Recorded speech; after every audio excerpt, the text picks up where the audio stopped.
பெரியவா சரணம். பெரியவா வானொலியின் மாலை நிகழ்ச்சிகள் ஆரம்பமாகின்றன. இன்றைய எமது நிகழ்ச்சிகள் நித்திய குரு பாதுகா பூஜா, ஸ்ரீ ரா கணபதி அவர்கள் எழுதிய புத்தகத்தின் ஒளிவடிவம், ஆன்மீக உரை, மகா பெரியவா மகிமை உபன்யாசம். பெரியவா சரணம். பெரியவா சரணம். அடுத்த நிகழ்ச்சி நித்திய குரு பாதுகா பூஜை.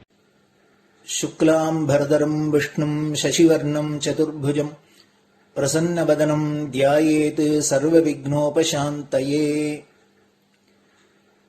ममोपात्त समस्त दुरितक्षयद्वारा श्रीपरमेश्वरप्रीत्यर्थम् गुरुप्रसादसिद्ध्यर्थम् गुरुप्रीत्यर्थम् गुरुपादपूजाम् अद्य करिष्ये।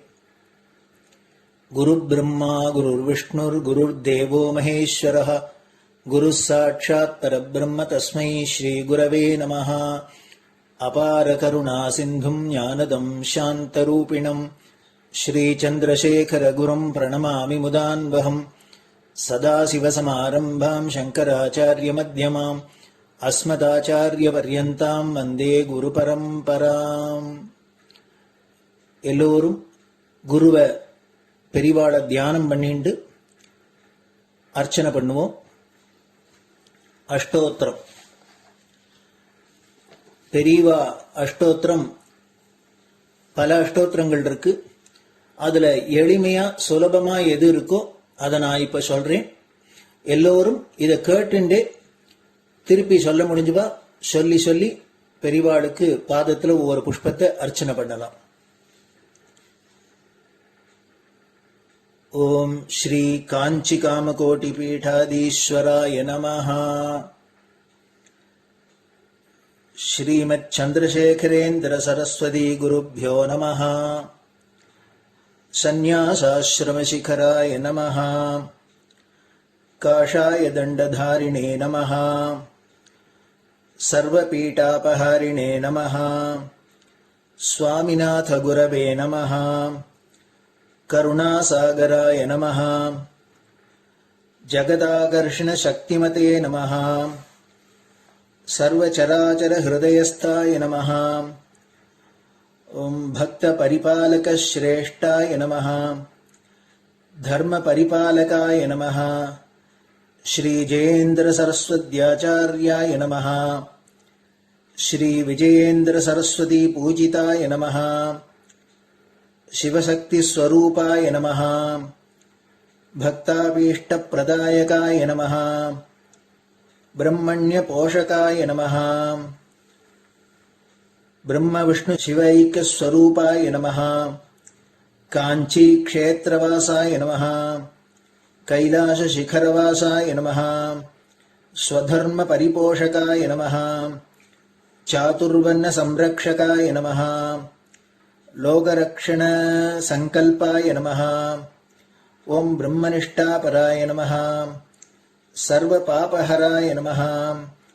धर्मरक्षक संतुष्टाय नमः। भक्तार्पितधन स्वीकर्त्रे नमः। सर्वोपनिषत् सारज्ञाय नमः।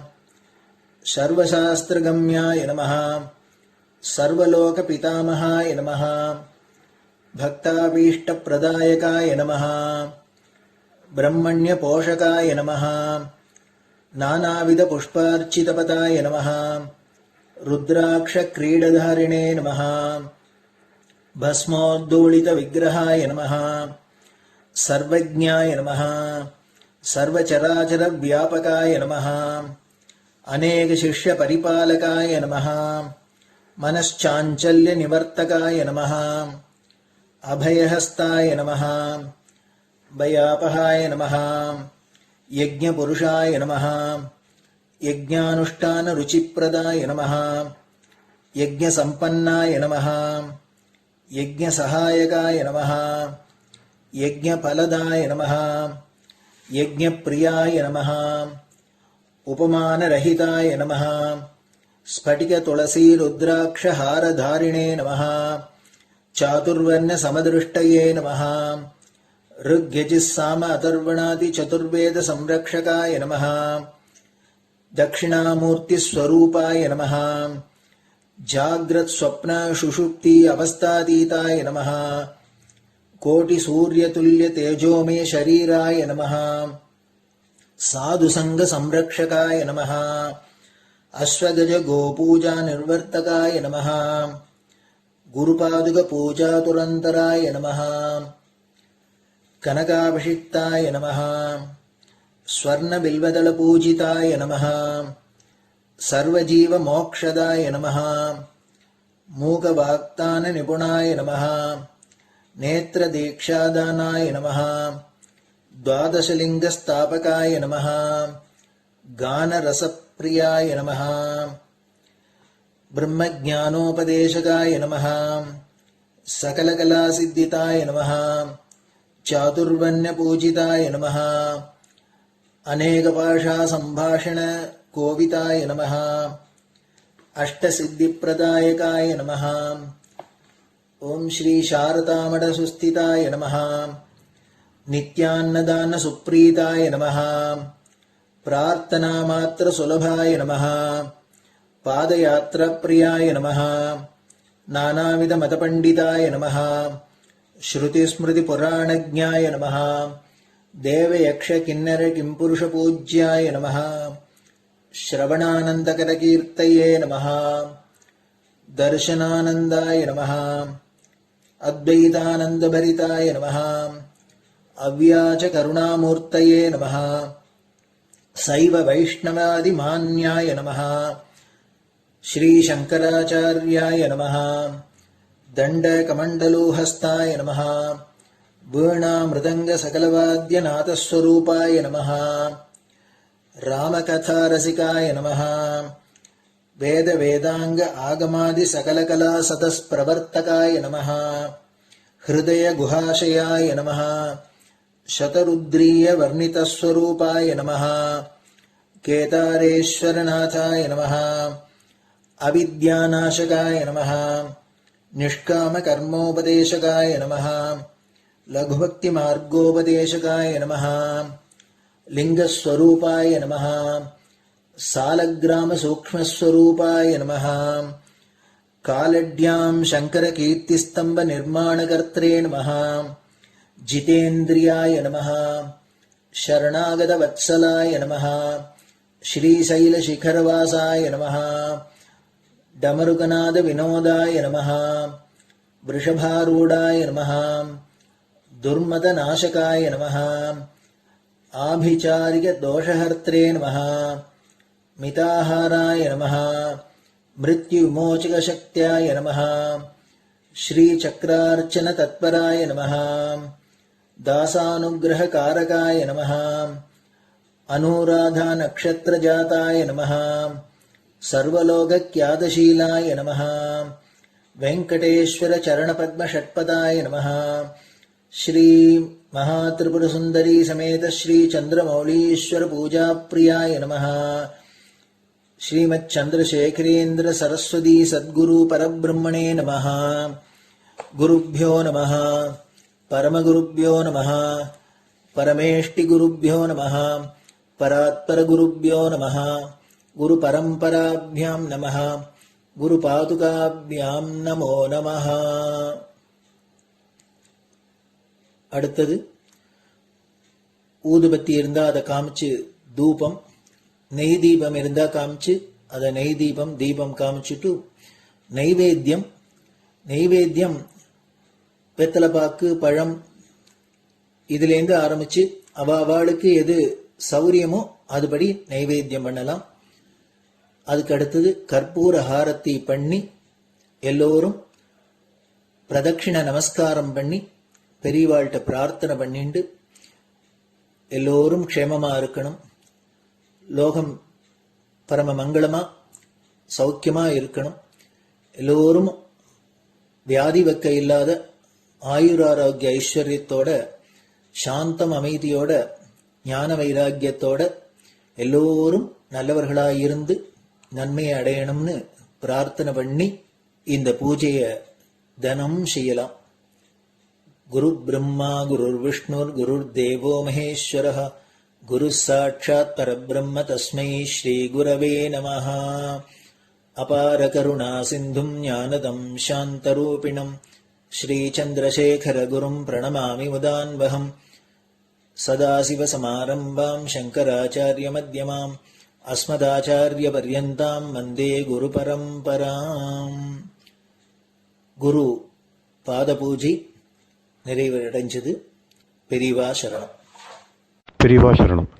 பெரியவா வானொலியில் நேயர்கள் அடுத்து கேட்க இருப்பது ஸ்ரீ ரா கணபதி அவர்கள் எழுதிய புத்தகத்தின் ஒளி வடிவம். அளிப்பவர் ஸ்ரீமதி உமா சங்கர் அவர்கள். தேனினும் இனிய சொல்லான் தீச்சுடர் மேனி கொண்டான் ஊனுயிர்க்குயிரதான ஒன்றினைக் கலந்து நின்றான் ஏனினிக் கவலை நெஞ்சே இன்றுனக் அருள் செய்தான் இஞ்ஞானவான் காமகோட்டி நாதனை நம்புவோமே. ஜெய ஜெய சங்கர ஹரஹர சங்கர.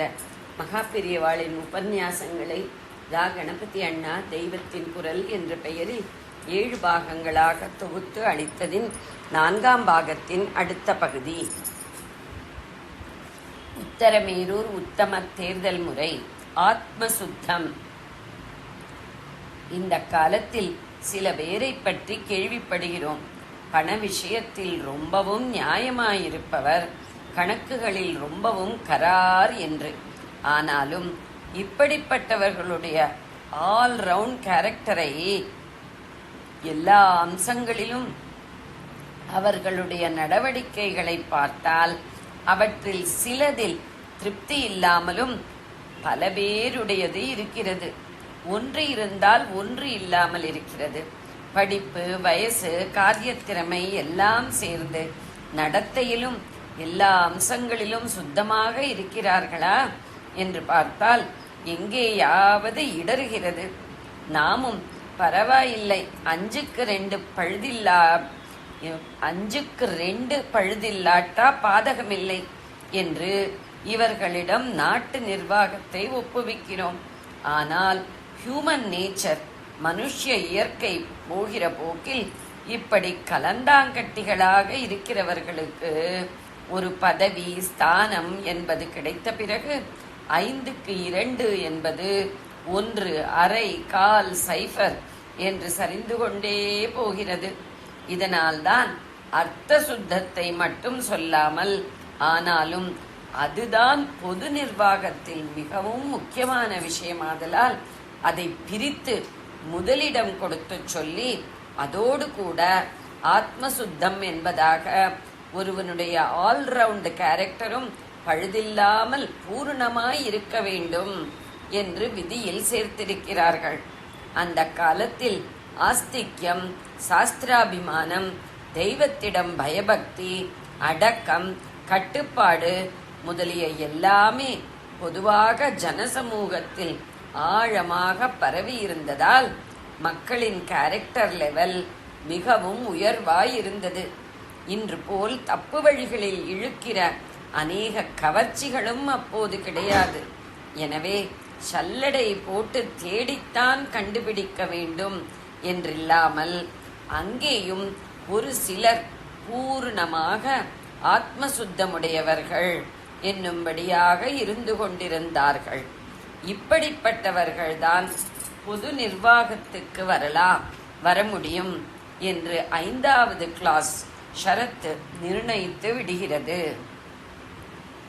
பிற்பாடும் அசுத்தி ஏற்படாதிருக்க 1 வருஷம் சபை மெம்பராயிருந்தவன் 3 வருஷத்துக்கு மறுபடி அபேட்சை பெற முடியாது. ஏற்கனவே மெம்பராயிருந்தவனின் உறவுக்காரர்களுக்கு தேர்தலில் நிற்க தகுதியில்லை என்று கூறுவதான சோழ சாசனத்தின் 6வது 7வது கிளாஸ்களும் குறிப்பாக 5ல் சொன்ன அர்த்த ஆத்ம சுத்திகளை ரட்சித்துக் கொடுப்பதில் கருத்து கொண்டவையே. இப்போது சுத்தராக தெரிகிறவர்களை எலெக்ட் பண்ணிவிட்டால் மட்டும் போதாது. வெறுமே ஐடியலிசம் பேசாமல் இந்த சுத்தர்களும் சந்தர்ப்ப நெரிசலில் இனிமேல் அசுத்தராக கூடிய ஹேதுக்கள் இருக்கின்றன என்பதை கவனித்துத்தான் அந்த ஹேதுக்கள் இல்லாமல் செய்துவிட வேண்டும் என்றே இந்த 2 ஷரத்துக்களும் போட்டிருக்கிறார்கள். இதில் முதலாவது 1 வருஷம் மெம்பராயிருப்பவன் அப்புறம் 3 வருஷத்துக்கு மெம்பராக இருக்க முடியாது என்று பண்ணிவிடுகிறது. அந்த காலத்தில் இந்த கிராம மகாசபைகளுக்கு வருஷத்துக்கு 1 முறை தேர்தல் நடந்தது. இம்மாதிரி ஒரு தேர்தலில் ஜெயித்தவன் அடுத்த 3 வருஷங்களும் தேர்ந்தெடுக்கப்பட முடியாது. ஏன்? பல டேர்ம்கள் பதவி வகித்தால் ஒருத்தனுடைய செல்வாக்கு மிதமிஞ்சி போகும். தான் செய்த தப்புக்கள் வெளிப்படாமல் மூடி மறைக்க நிறைய அவகாசம் கிடைத்துவிடும். தனக்கு ஆதாயமான விதங்களில் காரியத்தை கொண்டு போவது, தனக்கு வேண்டப்பட்டவர்களுக்கு சலுகை காட்டுவது, வேண்டாதவர்களுக்கு ஏதாவது ஹிம்சை தந்து கொண்டே போய் அவர்களை இருந்த இடம் தெரியாமல் செய்வது என்றெல்லாம் ஏற்பட்டுவிடும். அதனால்தான் அதிகாரஸ்தானத்தில் எவனொருவனும் ஆணிவேர் சல்லிவேர் விட்டுக்கொள்வது பற்றி நினைக்கவே இடம் கொடாமல் 1 வருஷம் டேர்ம் ஆச்சா 3 வருஷத்துக்கு மூட்டையை கட்டி கொண்டு போய் சேர் என்று விதி செய்திருப்பது. 5 வருஷ பதவிக்காலம். இப்போது 5 வருஷத்துக்கு 1 முறை ஜெனரல் எலெக்ஷன், பொது தேர்தல் என்று ஏற்படுத்தி இருக்கிறார்கள். 5 வருஷம் என்பது ஒருத்தன் நன்றாக முளைவிட வேர்விட அவகாசம் தருகிற டேர்ம் என்றே தோன்றுகிறது. ஆனாலும் ஒரு ஊரின் நிர்வாகமாயில்லாமல் ஒரு பெரிய மாகாணத்தினுடையவும் இந்தியா தேசம் முழுவதை உடையவுமே ஆட்சியை கவனிக்கிற சபைகளை குறித்து இந்த 5 வருஷ டேர்ம் என்பதை கவனிக்க வேண்டும். இப்படி மாகாண தேசிய ஸ்கேலில் அதோடு ஊர் சபை போல ஏதோ சில மக்களின் சில சௌகரியங்களை மட்டும் குறித்ததாயில்லாமல் தேச ஜனங்கள் சகலருடைய ஜீவாதார விஷயங்கள் எல்லாவற்றிலுமே சட்டதிட்டங்கள் செய்ய வேண்டியிருக்கும் போது அவற்றுக்கான தீர்க்காலோசனைகள் செய்து அவற்றின் காரிய கிரமம் பிடிபட்டு பலனும் ஓரளவுக்காவது தெரிய வேண்டுமென்றால் 5 வருஷ டேர்ம் சரிதான் என்றே தோன்றுகிறது. இதற்கு ஆதரவாக இன்னொரு பாயிண்ட் கூட இருக்கிறது. பிரதி வருஷமும் தேர்தல் இல்லாமல் 5 வருஷத்துக்கு 1 முறை என்பதால் வயசு வந்தவர்களுக்கெல்லாம் ஓட்டு என்பதில் சற்று முன்னே சொன்ன புரட்டுக்கள் வருஷா வருஷம் புதுப்பிக்கப்படுவதற்கில்லாமல் இந்த அதர்ம பிரவாகத்தை 5 வருஷத்துக்கு 1 முறையாக தள்ளி போட்டதாகிறது. தேர்ந்தெடுக்கப்படும் ஒரு சிலர் 1 வருஷத்துக்கு மேல் அதிகாரத்தில் நீடிப்பதால் ஏற்படக்கூடிய தர்ம குலைவு, பிரதி வருஷமும் தேர்தல் நடத்துவதால் தேர்ந்தெடுப்பவர்களான அத்தனை ஜனங்களுக்கும் ஏற்படக்கூடிய மாசினால் உண்டாகும் தார்மீக சீர்குலைவு என்ற 2இல் பின்னதே பெரிய உத்பாதமாக தோன்றுகிறது. அதனால் 5 வருஷம் என்பதை ஆட்சேபிக்க தோன்றவில்லை. ஆனாலும் இப்படி ஒரு 5 வருஷ டேர்ம் அங்கம் வகித்தவர் அடுத்த எலெக்ஷனில் நிற்க இடம் தரலாமா என்ற கேள்வி பிறக்கிறது. இதற்கு மேலே இதை தான் நிரவல் பண்ணுவதற்கில்லை. எவரொருவரும் தன்னையோ தன்னை சேர்ந்தவர்களையோ அதிகாரத்தில் நிலைநாட்டிக் கொள்ள விடக்கூடாது என்றால் சட்டசபைகளில் ஒருவரின் பதவிக்காலத்துக்கு ஏதாவது ஒரு எல்லை கட்டினால் தேவலைதான் என்பதற்கு நிரவல் அவசியமில்லை. புது ரத்தம் பிடிக்க 1 வருஷ டேர்ம் ஆனவன் 3 வருஷத்துக்கு அங்கம் வகிப்பதற்கில்லை என்று முன்னோர் செய்த வரையறையில் தொக்கி நிற்கும் இன்னொரு நல்ல அம்சம், அவ்வப்போது பிரதிநிதிகளை மாற்றி மாற்றி நிர்வாகத்தில் புது ரத்தம் பிடிக்கும்படி செய்ய வேண்டும் என்ற அபிப்பிராயத்துக்கு இங்கே மதிப்பு தரப்படுகிறது.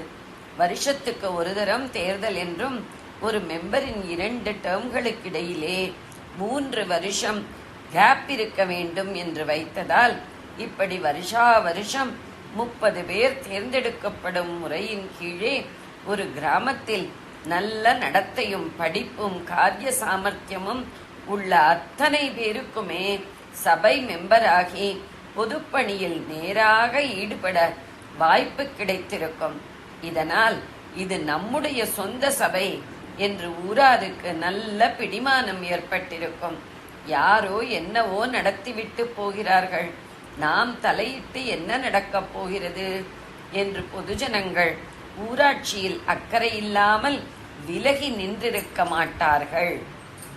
தார்மீக நிர்வாகத்தின் முதுகெலும்பு அபேட்சகராகப்பட்டவர்கள் வாரியம் செய்தொழித்த பெருமக்களுக்கு ஆத்ம பந்துக்கள் அல்லாதாராக இருக்க வேண்டும் என்பது கடைசி ஷரத்து. அதாவது சபை மெம்பர் ஒவ்வொருவரும் ஏதாவது ஒரு கமிட்டியில் அங்கம் வகிப்பார் என்று சொன்னேன் அல்லவா? இவர்களைத்தான் வாரியம் செய்தவர் என்பது. எல்லா மெம்பருமே ஏதோ ஒரு விதத்தில் வாரியம் செய்தவர்தான். இந்த வேலையை ஒரு வருஷ டென்யூருக்கு பதவிக்காலத்துக்கு பிறகு விட்டுவிட வேண்டுமென்றும் 3 வருஷத்துக்கு அப்புறம்தான் மறுபடி எலெக்ட் ஆகி அந்த பதவி பெற முடியும் என்றும் பார்த்தாயிற்று. இம்மாதிரி ஒரு டென்யூர் முடித்தவர்தான் வாரியம் செய்தொழித்தவர். இவர் மட்டும்தான் மறுபடி 3 வருஷம் தேர்தல் பெற முடியாதென்றில்லாமல் இவருடைய நெருங்கிய உறவினரான ஆத்ம பந்துக்களும் தேர்தலில் அபேட்சகராய் இருக்க முடியாது என்பதே ஷரத்தின் அர்த்தம். இந்த ஷரத்தை பார்க்கிற போது இதென்ன, நேராக கேண்டிடேட்டின் அபேட்சகரின் அர்த்த ஆத்ம சுத்தங்களை பார்ப்பது சரிதான். ஆனால் அது போதாதென்று இது இரண்டும் இருக்கிறவனை கூட அவன் ஏற்கனவே மெம்பராயிருந்தவனின் நெருங்கிய பந்துவா என்று பார்த்து இந்த சுற்றி வளைத்த காரணத்துக்காக டிஸ்குவாலிஃபை செய்வதென்றால் அதெப்படி சரியாகும் என்று தோன்றலாம். ஆனால் நன்றாக அறிவை செலுத்தி பார்த்தோமானால் இந்த கடைசி ஷரத்தும் தர்ம நியாயமான நிர்வாகத்துக்கு முதுகெலும்பு மாதிரி ஆகும் என்று புரியும். எப்படி என்றால், முன்னே மெம்பராக இருந்தவர்களின் நெருங்கிய பந்துக்கள் புதிதாக மெம்பரானால் அவர்கள் செய்துவிட்டு போன முறைகேடுகளை இவர்கள் நீடிக்க பார்ப்பார்கள். அவர்கள் பண்ணின தப்புக்களை இவர்கள் மூடி மழுப்ப பார்ப்பார்கள். அல்லது அவற்றையே சரியானவை என நிலைநாட்ட பார்ப்பார்கள். சந்தர்ப்பத்தை அனுசரித்து அவர்கள் முன்னே எடுத்த சில முடிவுகளை இப்போது ரிவைஸ் செய்ய தேவையிருந்தாலும் அப்படி பண்ணினால் அது அவர்களிடம் தப்பு கண்டுபிடித்து காட்டிக் கொடுத்தார் போலாகும் என்று உறவு பாசத்தால் நினைத்து இதற்காக ஊர் நலனை விட்டுக் கொடுப்பார்கள். மனித இயற்கையில் அநேகமாக பெரும்பாலார் இப்படியெல்லாம் தான் பண்ண பார்ப்பார்கள். இப்படி முற்காலத்தில் இருந்து உறவுக்கார மெம்பர்களுக்காக தற்கால மெம்பர்கள் ஊரை விட்டு கொடுப்பது மட்டுமில்லாமல் பிற்காலத்தில் சபை மெம்பராக வரக்கூடிய தங்களுடைய ஆத்ம பந்துக்களுக்கு ஆதாயமான திட்டங்களை கொண்டு வருவதில் எண்ணம் செலுத்தவும் இடம் உண்டு. ஜெய ஜெய சங்கர, ஹரஹர சங்கர. பெரியவா சரணம். இந்நிகழ்ச்சியின் அடுத்த பகுதி நாளை மாலை இதே நேரத்தில் ஒளிபரப்பாகும். பெரியவா சரணம். பெரியவா சரணம். பெரியவா வானொலியில் நேயர்கள் அடுத்து கேட்க இருப்பது திரு கவிக்கண்ணன் அவர்களின் ஆன்மீக உரை. பெரியவா சரணம். ராம் ராம். ஸ்ரீ குருப்யோ நமஹ. ஜெய ஜெய சங்கர, ஹர ஹர சங்கர. பெரியவா வானொலி நேயர்கள் அனைவருக்கும், மகா பெரியவாவுடைய பக்தர்கள் அனைவருக்கும் அடியேன் கவிக்கண்ணனின் அன்பு கலந்த நல்வாழ்த்துக்கள். ராம் ராம். ஜெய ஜெய சங்கர, ஹர ஹர சங்கர. ஸ்ரீ குருப்யோ நமஹ. பகவான் ரமணர்கிட்ட அவரோட கூடவே நிறைய பேர் இருக்கக்கூடிய பாக்கியத்தை அடைந்தவாள்லாம் இருக்கா. அதில் ஒரு பெரிய தமிழ் ஆசிரியர் பள்ளிக்கூடத்தில் வேலை பண்ணியிருந்தவர். அவர் ரமணர் 2 தடவை தரிசனம் பண்ணோன்னா அவருக்கு எல்லாமே ரொம்ப ரமணர் தான் அப்படின்னு தோணி போயிடுச்சு. வேலையெல்லாம் விட்டுட்டு அவர்கிட்ட போய் சேர்ந்துட்டாருன்னு சொல்லுவார். அதுக்கப்புறம் அவருக்கு பேரெல்லாம் மாறி போயிடுச்சு. ரொம்ப நாள் அங்கேயே இருந்தார், வீட்டுக்கே போகவே இல்லை. அவருடைய மனைவி ஒரு நாள் ஆசிரமத்துக்கு போனான். பார்த்துட்டு ரமணர்கிட்ட கேட்குறா, பகவானே, என் வீட்டுக்காரர் எங்களெல்லாம் விட்டுட்டு உங்ககிட்ட வந்துட்டாரு, உங்களோடய இருக்காரு, நீங்கள் தயவு பண்ணி அவரை அனுப்பிச்சு எங்கள் வீட்டுக்கே வரும்படியாக பண்ணக்கூடாதா அவருக்கு நீங்க அருள் பண்ணக்கூடாதா, அவருக்கு உபதேசம் பண்ணக்கூடாதா, சொல்லக்கூடாதா? அப்போ பகவான் சொன்னாராம், நான் அவரை கூப்பிட்டு இருந்தா தானே அவரை நான் போன்னு சொல்லலாம். அவராவே வந்திருக்காரு, அவராவே தானே போகணும். நான் எப்படி அவரை போய் கட்டளையிட்டு நீ போன்னு சொல்ல முடியுமா? என்னை தேடி வந்தவளை போன்னு விரட்டக்கூடிய இது நல்லதா? அது அப்படி பண்ணலாமா? பண்ணக்கூடாது.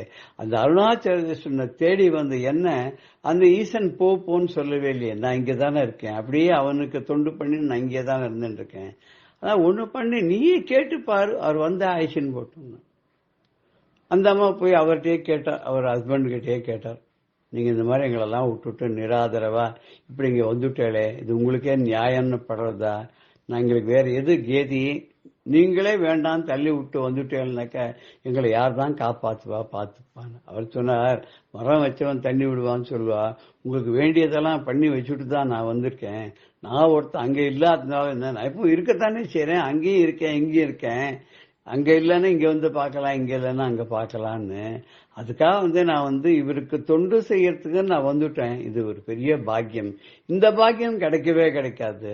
அப்படி ஒரு பாக்கியம் கிடைச்ச எனக்கு அந்த பாக்கியத்தை இழந்துட்டு திருப்பி மறுபடியும் அந்த கடல்ல போய் விழுறதுங்கிறது எனக்கு அவ்வளவு சரியா படல. பாச கடற்குள்ளே வீழாமல் மனதற்ற பரிசுத்த நிலையை அருள்வாய் நான் பகவான்கிட்ட கேட்டுருக்கேன். இந்த பாச வலைக்குள்ள மாட்டிக்காத, பாச கடல்ல மாட்டிக்காத, எனக்கு ஒரு நல்ல ஒரு அருளை நீ பண்ணணும்னு நான் வேண்டிட்டு இருக்கேன். அப்பேற்பட்ட நிலை எனக்கு கிடைச்சிருக்கும் போது நான் எப்படி விட்டுட்டு வர முடியும்? நீங்க அப்பப்போ அடிக்கடி இங்க பாத்துங்கன்னு. சரி, அந்த அம்மா போயிட்டா. கொஞ்ச நாள் கழிச்சு பாக்குற ஆசிரமத்துல பார்த்தா இவருடைய ரூபமே மாறி இருக்கான். இவர் சாதாரண பள்ளிக்கூட வாத்தியாரா இங்க சேர்ந்தவர். முதல் தடவை வந்த போது வேற மாதிரி இருந்தார். ரெண்டாவது தடவை வரும்போது பார்த்தா அப்படியே காவியை கட்டிட்டு பட்டையா விபூதி எல்லாம் போட்டு பெரிய ஒரு இந்த கோலத்தில் இருக்கார், ஒரு சன்னியாசியினுடைய கோலத்தில் இருக்கார். அவர் பெரிய புலவரம். அவர் அப்படி நிறைய பாடல்கள் பகவானை பார்த்து நிறைய பாடல்கள்லாம் பாடியிருக்கார் அப்படின்னு சொல்லுவார். அந்த மாதிரி ஒரு பெரிய ஞானிகள் கிட்ட நம்ம போய் சேர்ந்துட்டோம்னா நம்ம மனசு அவகிட்ட லயிச்சுட்டுன்னு சொன்னா அங்கேருந்து நமக்கு போகிறதுக்கு தோணாது. அப்படித்தான் பகவான் ரமணரும் அந்த பரமேஸ்வரனான அருணாச்சலேஸ்வர்கிட்ட அப்படி லயிச்சு போயிட்டார். மதுரையை விட்டு வந்தார், திருவண்ணாமலை தங்கினார். எவ்வளவோ கஷ்டங்கள் அனுப்பிச்சார். அவருடைய கதையை கேட்கிறவாளுக்கு, சரித்திரத்தை படிக்கிறவாளுக்கு தான் தெரியும். அப்படியெல்லாம் ஒரு ஞானிகள்லாம் எல்லாரும் காலில் விழுற மாதிரி நிலைக்கு வந்திருக்கான்னா ஆரம்ப காலத்துல எவ்வளவோ எதிர் நீச்சல் அடிச்சுதான் வந்திருக்கான். இது அருணாச்சல சிவனை பார்த்து அவர் என்ன சொல்றார் அப்படின்னா, ரமண மாலையில அவ்வை போல் எனக்குள் அருளை தந்து என்னை ஆளுவது உன் கடன் அருணாச்சலான. என்னை நீ தரமன்று இவன் தள்ளத்தகாதுன்னு சொன்ன மாதிரி அவ்வை போல்னு இங்க அன்னை போல்னு அர்த்தம். அவ என்ன அவ்வை பிராட்டின்னு எடுத்துக்கலாம். ஆனா இங்க அவ்வைங்கிறதுக்கு அர்த்தம் அன்னைன்னு அர்த்தம். அன்னையை போல, தாயை போல எனக்குள் அருளை தந்து, எனக்கு தேவையான அருளை எல்லாம் பொழிந்து, அருள் மழையை பொழிந்து என்னை ஆளுவது உன் கடன். என்னை காப்பாற்ற வேண்டியது, என்னை ரட்சிக்க வேண்டியது, என்னை பராமரிப்பது, என்னை பரிபாலிக்கிறது உன்னுடைய கடமை அப்படிங்கிற. பெற்ற குழந்தைகிட்ட அன்பு செலுத்தி அது எப்படி பரிபாலிக்கிறாளோ அன்னை, அது மாதிரி அந்த தாயை விட பேரருளான நீ என்னை காப்பாற்றணும். உன்னை நாடி வந்த என்னை காத்து அருள் புரிவது உனக்கு ஒரு கடமை. அதனால என்னை ஏற்று உன்னுடைய திருவடிகளுக்கெல்லாம் உரியவனாக நீ என்னை ஆக்கிக் கொள்ள வேண்டும் அப்படின்னு சொல்றார். பெற்ற பிள்ளைகள் அவர்களிடம் பாகுபாடின்றி தாயானவள் அருள் புரிவாளாம் சமமாவே. அதனால்தான் லோக ஜனன்னு அம்பாளுக்கு பேர். பிரம்ம கீட்ட ஜனன்னு அம்பாளுக்கு கூட பேர். லோக நாயகியான அம்பாள் புழு பூசிலேருந்து பிரம்மா வரைக்கும் காப்பாத்துறா அப்படின்னு சொல்லுவார். சமமாகவே எல்லாரையும் அன்போடு நேசிக்கக்கூடியவள் தான் தாய். தேவையானவற்றை தேவையான சமயத்திலே தேவையானவர்களுக்கு அப்படியே அள்ளி கொடுக்கறவள் தான் அம்மா. அம்மா கிட்ட இருந்து கிடைக்கிற அன்புக்கு ஈக்குவலா உலகத்துல எதுவுமே இல்லை. அந்த அன்பையே தரக்கூடிய அன்னையும் அப்பனாகவும் இருக்கக்கூடிய அந்த பரமேஸ்வரனான அருணாச்சலேஸ்வர் கிட்ட ரமண பகவான் அப்படி கேட்கிறார், எனக்கு உன்னோட கருணையை தரக்கூடாதா? நான் உன்னோட திருநாமத்தில் லயிச்சு உன்னிடம் சரணாகதி செய்து அப்படி ஒன்னையே கதின்னு வந்த எனக்கு நீ தாயை விட சிறந்தவனாக, தாயனும் சாலப் பரிந்து நீ என்ன ஆட்கொள்ள வேண்டும், ஆட்கொள்ள மாட்டாயா? உன்னுடைய கருணை எல்லையற்றது. நீ உமையவளுக்கு உடல் பாதி கொடுத்தா, உன்னோட உடம்புல பாதியை உமையவளுக்கு கொடுத்தா, அதான் நாரீஸ்வரனாக விளங்குகிறாய் நீ. அன்னைக்கு உடலில் ஒரு சரிபாதி 50% அந்த காலத்திலே அம்பாளுக்கு ஈக்குவலா கொடுத்தவர் அவர். இடப்பாகம் கொண்டவர். இவர் பெண்ணுக்கு இடம் தந்தவர் 2 பேர். ஒருத்தர் மகாவிஷ்ணு, அவர் இடம் தந்தவர். அவர் ஹிருதயத்திலே அம்பாளுக்கு இடம் கொடுத்தார், லட்சுமிக்கு. இவர் உடல்ல இடம் தந்தவர். இடப்பாகத்தை தன்னுடைய உடலை அம்பாளுக்கு கொடுத்து வர்றார். அதே மாதிரி ஔவை பிராட்டிக்கு கருணை பண்ணார். எப்படி ஔவை பிராட்டிக்கு கருணை பண்ணார்? கைலாசத்துக்கு சேரக்கூடிய அருளை கொடுத்தார்.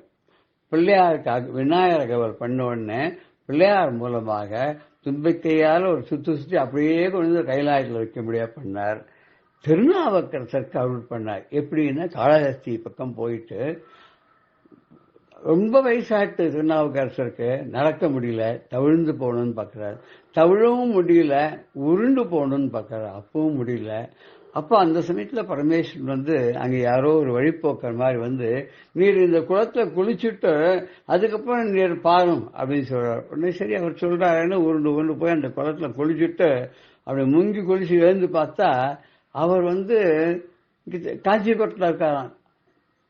எப்படி ரொம்ப ஆச்சரியமா இருக்கேன் அப்படின்னா, அங்க இருக்கிற குளத்துல மூழ்கிதான் இங்க இருக்கிற குளத்துல நின்றார். அங்க கைலாசாதிபதியாக விஷபாரூடனாக பார்வதியோட சதாசிவ குடும்பம்னு சொல்லக்கூடிய கணபதியும் சுப்பிரமணியன் பக்கத்தில் இருக்கும்படியாக இவருக்கு காட்சி விடையோய் அப்படியே தூமன் மதிசூடி அப்படின்னு சொல்லிட்டு அந்த மாதிரி காட்சி கொடுத்து அருள் பாலித்தார். அப்படின்னா அப்பேற்பட்ட அருளாளனான உனக்கு என்ன சமம் இருக்கா, யார் இருக்கா? என்னை காப்பாத்துறது, என்ன அருள், எனக்கு அருள் பண்றது, என்னை ஏற்று பரிபாலிக்கிறது என்று உனக்கு ஒரு கஷ்டமா? என்ன நன்றே வருகினும் தீதே விளைகினும் நான் அறிவது ஒன்றேயும் இல்லை. உனக்கே பரம் எனக்கு உள்ளவெல்லாம் அன்றே உனதென்று அழித்து விட்டேன் அழியாத குணக்குள்ளே அப்படிங்க. நல்லது வருதோ கெட்டது வருதோ எது வந்தாலும் எனக்குன்னு ஒன்றும் தெரியாது. எனக்கு நல்லது கெட்டதுக்கு வித்தியாசமே தெரியாது. எது வந்தாலும் நான் அப்படியே ஏற்றுக்கொள்ளவனா இருக்கேன். எனக்கு நான் அறிவது, நான் புரிந்து கொள்வது, நான் இது நல்லது அது கெட்டதுன்னு அறிந்து விலக்கிக் கொள்வது எதுவும் எனக்கு அறிவு கிடையாது. உனக்கே பரம் எனக்கு உளவெல்லாம், உனக்கே தான் என்னோட சொத்து சுதந்திரம் எல்லாத்தையும் உனக்குன்னு அர்ப்பணம் பண்ணிட்டேன். நானே மொத்தமா உன்னுடைய சொத்தாக விளங்குகிறேன். அன்றே உனதென்று அழைத்து விட்டேன். அப்பவே உங்ககிட்ட எல்லாத்தையும் ஆரம்பத்திலேயே எல்லாத்தையும் உங்ககிட்ட கொடுத்துட்டேன். இப்ப நானும் உனக்கு சொந்தம். எங்கிட்ட இருக்கிறது எல்லாமே உனக்கு தான் சொந்தம். அதனால உனக்கு சொந்தமான பொருளை நீ காப்பாற்றணுங்கிறது உனக்கு கடமை இல்லையா? அதனால நீ என்ன நீ காப்பாற்றணும். காப்பாற்றுறதுங்கிறது உனக்கு ஒரு தொழில் தானே. பஞ்சகிருத்திய பராயணனாக நீ இருக்கிறாய் இல்லையா? படுத்தல், வளர்த்தல், காத்தல், மறைத்தல், அழித்தல் அப்படின்னு 5 தொழிலையும் நீ புரிகிறாயே மகேஸ்வரனே. படைக்கிறதுன்னு இந்த உலகத்துக்கு அத்தனையும் ஜட பொருள்லேருந்து ஜங்கம பொருள்லேருந்து தாவர ஜம்மங்கள்லேருந்து எல்லாத்தையும் படைக்கக்கூடியவன் நீ தான்.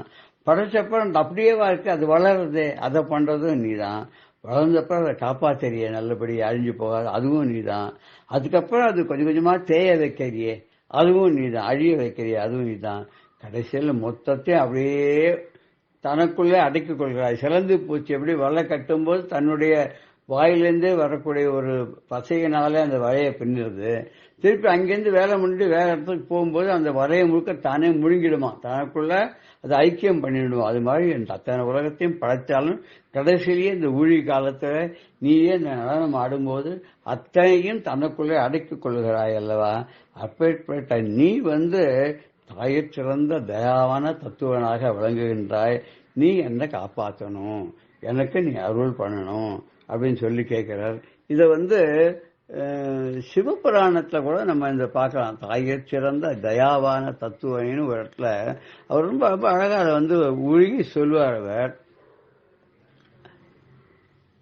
அதை கொஞ்சம் ஒரு நிமிஷம் பார்த்துண்டு நம்ம மேல போலாம்.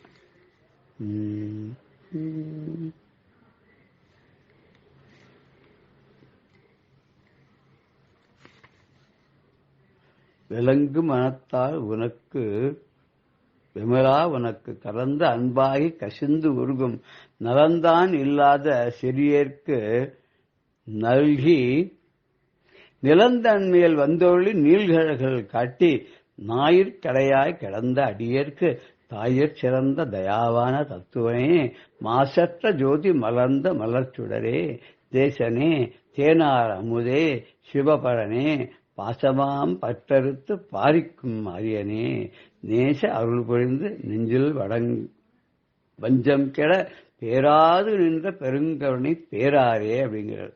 நான் இந்த விலங்கு மனதால உனக்கு நான் எந்த தொண்டும் பண்ணல, ஆனா இப்ப நீ என் மேல அன்பு காட்டி கசிந்து உருகி இந்த எளியனுக்கும் அருள் பண்ணுவதற்காக இந்த உலகத்தை பூலோகத்தை எனக்கு முன்னாடி நின்று நாயிலும் கேடு கெட்டவனான எனக்கும் கூட நீ என்ன பண்ணோன்னு தாயிற் சிறந்த தயாவான தத்துவனாக அன்னையை விட மிகவும் சிறந்த அன்பு காட்டக்கூடியவனாக இருந்து மாசற்ற ஜோதியாக மலர்ந்த மலர்ச்சுடரே, பிரகாசமாக விளங்குபவனே, என்னுடைய பாசத்தை எல்லாம் அறுத்து என்னை காப்பாற்ற வேண்டும், என்னுடைய மனத்தில் இருக்கக்கூடிய வஞ்சங்களை எல்லாம் போக்கி நீ என்னை ஆட்கொள்ள வேண்டும்னு அவர் பாடுறார் இல்லையா. அப்ப ஏற்பட்ட அந்த சுவாமியை நமக்கு என்ன இருக்கு, நமக்கு ஒண்ணுமே இல்லை, கல்லாத அறிவும் மேல் கேளாத கேள்வியும் கருணை சிறிதும் ஏதும் இல்லா காட்சியும் கொலை களவு கல் காமம் ஆட்சியாக காதலித்திரும் நெஞ்சமும் பொல்லாத பொய்மொழியும் அல்லாது நன்மைகள் பொருந்தும் குணம் ஏதும் அறிகிறேன் அப்படின்னு சொல்லிட்டு தாயுமானவர் சொல்றார். அவரே தானே சொல்லிக்கார், பேர்பட்டவர் அவர் மகானவர், எனக்கு அறிவும் கிடையாது, கற்ற கேள்விகளும் கிடையாது, கருணையும் சிறிது கூட என் மனசுல கிடையாது, என் மனசுல எல்லா விதமான கெட்ட எண்ணங்களும் இருக்கு, நான் எப்பவும் பொய்யத்தவரை எதுவும் சொன்னதே கிடையாது, நன்மை அப்படிங்கிறது எதுவுமே எனக்கு தெரியாது, அப்பேற்பட்ட ஒண்ணுமே புரியாது எனக்கு எல்லாம் அறிந்த நீ அறியாதது அன்று, உனக்கு எல்லாத்தையும் தெரிஞ்சவன் நீ, உனக்கு தெரியாதுன்னு ஒன்றும் கிடையாது, எனக்கு எவ்வண்ணம் உய்வண்ணமோ நீ எந்த மாதிரியான எனக்கு அருள் பண்ண போற என்னை காப்பாத்துறதுக்கு, இருளை இருள் என்று அவருக்கு ஒளி தாரகம் பெரும் எனக்கு நின்னருள் தாரகம். இருளை விளக்கத்துக்கு ஒளிதான் அவளுக்கு ரொம்ப முக்கியம் எல்லாருக்குமே. ஆனா என் மனதுக்குள்ள இருக்கக்கூடிய அஜ்ஞான இருளுக்கு தாரக யாருன்னா நீதான் என்னை காப்பாற்றணும்னு அவர் சொல்ற மாதிரி நாமளும் அந்த அந்த பரமேஸ்வரனை வல்லான் என்னும் பெயர் உனக்கு உள்ளதே, இந்த வஞ்சகனை ஆள நினையாய் அப்படின்னு கேட்கிறார் இல்லையா. அருளை தந்து என்னை ஆளுவது உன் கடன் சொல்ற மாதிரி வல்லான் என்னும் பெயர் உனக்கு உள்ளதே, இந்த வஞ்சகனை ஆள நினையாய் அப்படின்னு தாய்மானவர் கேட்கிற மாதிரி நீ எல்லாம் வல்லவன்று எல்லாரும் சொல்றாளே, இந்த வஞ்சகனை நீ ஆட்கொள்ள மாட்டாயா, என்னை காப்பாற்ற மாட்டாயான்னு கேட்கிறார். பெரியவா எல்லாரும் ஒரே மாதிரி தான் கேட்கிறா. நாமளும் சுவாமி கேட்ட அருஜோதி தெய்வம், என்னை ஆண்டு கொண்ட தெய்வம், தாயாகி தந்தையுமாய் தாங்குகின்ற தெய்வம், தன்னை நிகர் இல்லாத தனித்தலைமை தெய்வம், சேயாக என்னை வளர்க்கும் தெய்வ மகா தெய்வம் வள்ளலார் சொன்ன மாதிரி அப்பேற்பட்ட தெய்வத்தை நாமளும் வணங்கி நமக்கு நல்ல மனதை கொடுக்கணும், நல்ல செயல்களை கொடுக்கணும், நல்ல பேச்சை கொடுக்கணும், நல்ல சத்சங்கத்தை கொடுக்கணும் நாமளும் வேண்டி ஜெய ஜெய சங்கர ஹர ஹர சங்கர ஸ்ரீ குருபியோ நமஹ. ராம் ராம். பெரியவா சரணம். இந்நிகழ்ச்சியின் அடுத்த பகுதி நாளை மாலை இதே நேரத்தில் ஒளிபரப்பாகும். பெரியவா சரணம். பெரியவா சரணம்.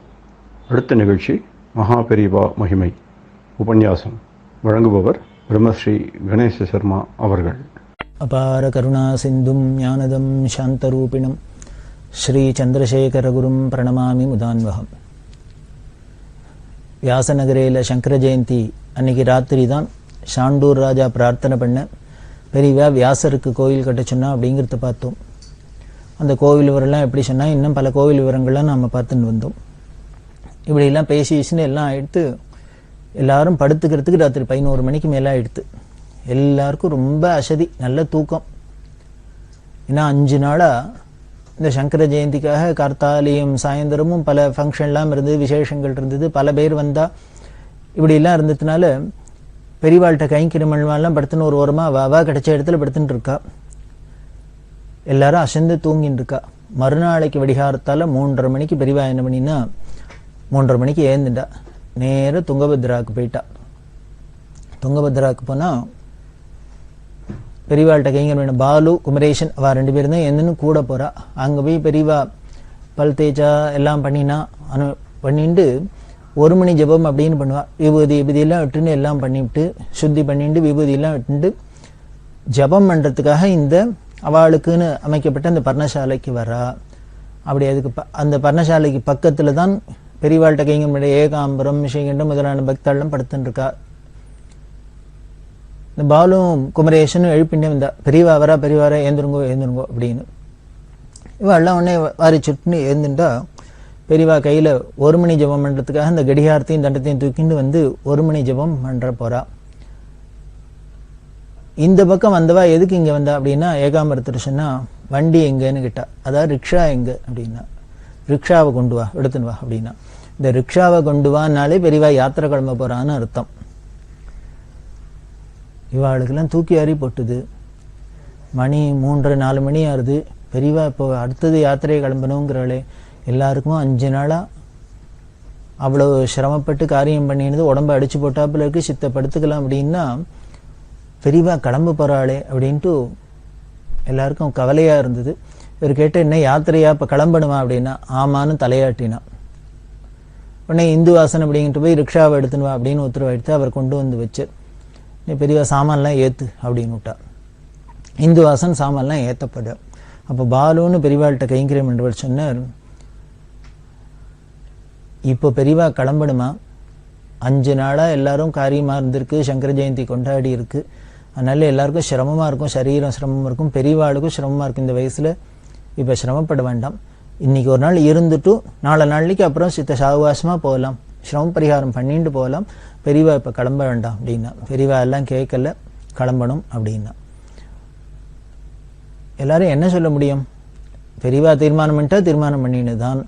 இவாளுக்கும் ஆனா சரீரம் இடம் கொடுக்க மாட்டேங்கிறது. இடம் கொடுக்கலன்னா என்ன பண்றது?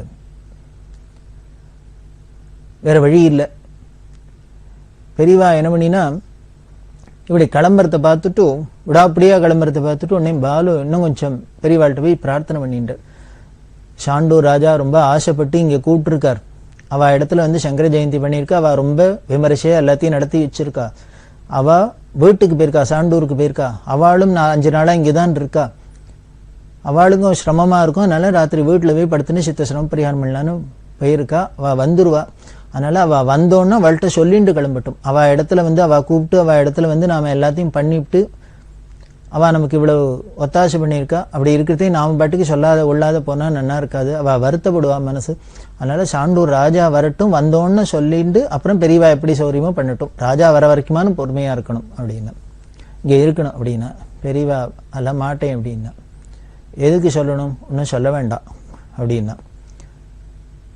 அவள்கிட்ட ஒன்னும் சொல்ல வேண்டாம். அவ வந்து பார்க்கட்டும், வந்து நம்ம இல்லைன்னா நம்ம கிளம்பி போயிட்டோம்னு அவளுக்கு தெரிஞ்சுக்க போறா, அவ்வளவுதானே அப்படின்றா. இவ்வளவு சிம்பிளா சொன்னா எல்லாருக்கும் ஆச்சரியமா இருந்து, என்னையே அது இப்படி ஒரு பட்டக்கட்டையா ஒண்ணு இருக்குமா? ஞானின்னா இப்படி இருக்குமா? துளி கூட ஒரு அஜானம் இல்லாத இருக்காளே அப்படின்னு ரொம்ப வேடிக்கையா இருந்து ஆச்சரியமா இருந்து, இப்படி கூட இருக்க முடியுமா அப்படின்னு. எல்லாம் பெரியவா சொல்லுவா, ஏன் நம்ம போயிட்டோன்னா அவளே நம்ம போயிட்டோம்னு தெரிஞ்சுக்கிறா அப்படிங்கிறா. என்ன இப்படி போகலாமா? அது ஒரு மரியாதையா அப்படின்னு நமக்கு தோணலாம். ஆனா பெரியவா எங்க கிளம்பினாலும் சில இடத்துல மாதிரி சொல்லிக்காத கிளம்பினா அப்படிதான் சொல்லுவா. சாஸ்திரமே அப்படித்தான் சொல்லியிருக்கு. ஒரு சன்னியாசி ஒரு இடத்துக்கு போனா எப்படி போகணும் அப்படின்னு, சக்கரவர்த்தி போறாப்புல ராஜா போறாப்புல போகணுமா. அந்த ஊர் ஜனங்கள்லாம் பூர்ண கும்பத்தோட மேலதாளத்தோட எல்லாம் உபச்சாரத்தோட அதெல்லாம் வாங்கிட்டு உள்ளுக்குள்ள போகணும். அந்த இடத்த விட்டு கிளம்புறதே எப்படி போகணும்? திருடம் மாதிரி போகணும் அப்படின்னு சொல்லியிருக்கு.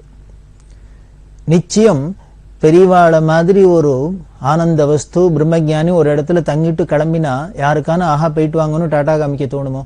பெரியவாளை விடவே முடியாது. இனிமே இங்கே தான் பிடிச்சி வச்சுக்கணும் தான் நமக்கு ஆசை இருக்கும். அதனால நம்மளோட அஜ்ஞானம் நிச்சயம் அவளை விடமாட்டோம். நாம இப்படி நிர்பந்தப்படுத்தினா அவளால என்ன பண்றதுன்னு தெரியாது. அதனாலதான் இந்த தர்ம சங்கடமே வேண்டான்னு அவள் எல்லாரும் பாக்குறதுக்கு முன்னாலே சொல்லாத கொள்ளாது போயிடலாம் அப்படின்னு சாஸ்திரம் வச்சிருக்கு போல இருக்கு. ராமாயணத்துல அப்படிதான் வருது. ராமர் காட்டுக்கு போறதே என்ன பண்ணார், எல்லா ஜனங்களும் அயோத்தி ஜனங்களும் துரத்தின்னு வந்துடுத்து. நதிக்கரையில படுத்துன்னு இருக்கா எல்லாரும். வெடிகாரத்தால என்ன பண்ண சுமந்திரன்ட்டு வண்டியை கிளப்பி எல்லாரும் ஏந்திருக்கிறதுக்குள்ள நம்ம போயிடலாம் அப்படின்னு. ஏன்னா அவ ஏந்து நூட்டானா நம்மள போக விட மாட்டா அப்படின்னு சொல்லிட்டு அதுக்கு இன்னும் தந்திரம் பண்ணார் அப்படின்னு ராமாயணத்துல. என்ன அப்படின்னு, ஏதோ கிழக்கதுக்கால் போனாப்புல இந்த தேரை கொஞ்ச நேரம் ஓட்டிட்டு அந்த தேர் அச்சு படுறாப்புல பண்ணிட்டு அப்புறம் இந்த பக்கமா திருப்பி வா அப்படின்னு சொன்னார் அப்படின்லாம் சொல்ற வழக்கம் உண்டு. ஏன்னா அவ தேர் அச்சு பார்த்துட்டு ராமர் இப்படி போயிருக்காருன்னு நினைச்சுட்டு ஏதோ போயிட்டு இருப்பா அந்த டைரக்ஷன்ல, இவர் ஆனா ஆப்போசிட் டைரக்ஷன்ல போயிட்டு இருப்பார், இவரை பிடிக்க முடியாது. அப்படி எல்லாம் சொல்லி இருக்கிறதுனால என்ன பெரியவா சொன்னா, அதனால ஒன்னும் சொல்லிக்கணுங்கிற அவசியம் இல்லை, அவ நம்ம வந்து பார்க்கட்டும், பார்த்துட்டு நம்ம இல்லைன்னா போயிட்டோம்னு நினைச்சுக்கிட்டோம், அதனால நம்ம கிளம்ப தான் வேணும் அப்படின்னு விட்டா. அவரும் ஆனை மட்டும் பிரார்த்தனை பண்ணிட்டு பார்த்தாரு. இல்லை நேற்றுக்கு ராத்திரி கூட போறதே சாண்டூர் மகாராஜா கேட்டார், பெரியவா இருந்துட்டு போகணும், இருப்பாள் இல்லையோன்னு. இல்லை நாளைக்கு இங்கே தான் இருப்பா அப்படின்னு சொல்லிக்க, அதை நம்பிட்டு அவர் போயிருக்கார். தர்ம சங்கடமா இருக்கும். அப்புறம் அவர் அடுத்து ஆசைப்பட்டார், பக்கத்துல அவளோட ஃபேக்டரி இருக்கு, அதுல பெரியவா பாதம் படணும், பெரியவா விஜயம் பண்ணணும்னு பிரார்த்தனை பண்ணிட்டு இருக்கார். அதனால ராஜா வரட்டும், அவரோட ஃபேக்டரிக்கு போயிட்டு இன்னைக்கு ஒரு நாள் இருந்துட்டு அவ ஆசையை பூர்த்தி பண்ணிட்டு நம்ம அப்புறம் போகலாம் அப்படின்னா, அதெல்லாம் கேட்கவே மாட்டேன்னுட்டா பெரியவா.